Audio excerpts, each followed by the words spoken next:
Hi, I'm Tim Williams of Dwyer, Williams Potter, Injury Accident Attorneys. I'm the lead litigation attorney for our firm. I'd like to talk a bit about the shoulder. You know, the shoulder is a very, very interesting joint in the human body. If you think about it, you can move it over, out, in, forward, back, reach overhead. It's so movable and has so many moving parts that it's one of the most easily injured joints. And that's why I'd like to talk a bit about that. But first, it's imperative we talk about the joint itself. What is a shoulder? What comprises of the shoulder? So let's talk a bit about that. Now, I have a couple of diagrams. Let's look at the first diagram now. You can see that the shoulder has several muscles that are on the outside of it. And they attach not only to the shoulder, but to the arm and up to the neck and down the back.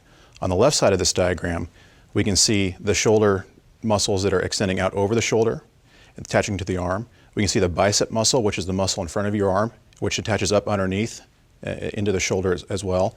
And we can see the shoulder muscles that overlie the shoulder over top, attaching to the neck.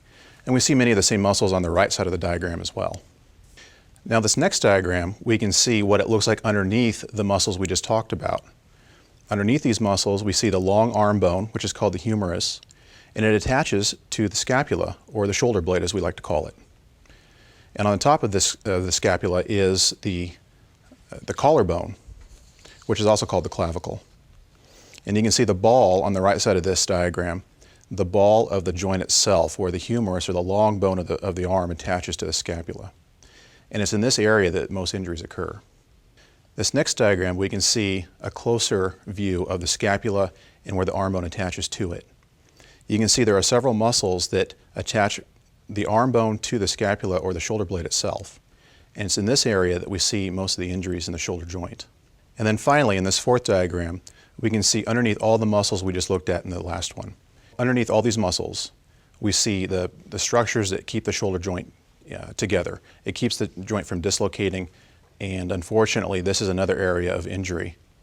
And here we have an anatomical model of the shoulder itself. We can see here is the clavicle. This is the collarbone you feel in the front of your neck.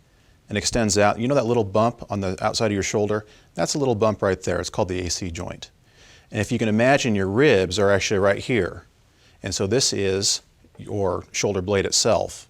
And this is your arm bone where it connects up into the shoulder blade. And that's a shoulder joint.